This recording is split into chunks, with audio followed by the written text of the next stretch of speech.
Hola, ¿qué ha pasado? Déjame contarte lo que me pasó.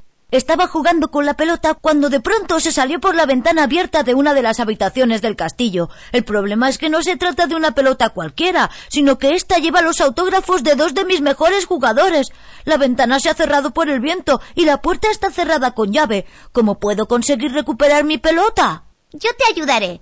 Pero, ¿cómo puedo sacar la pelota del castillo cuando todo está cerrado? Lo que quiero decir es que yo puedo pasar a través de las paredes, pero la pelota... Tenemos que recorrer el castillo, encontrar todas las llaves y solo entonces podremos abrir las puertas y devolver la pelota. Juega a los diferentes juegos para obtener las llaves, hasta que las tengamos todas. Para ver cuántas llaves hemos juntado, haz clic sobre la puerta. ¡Comencemos!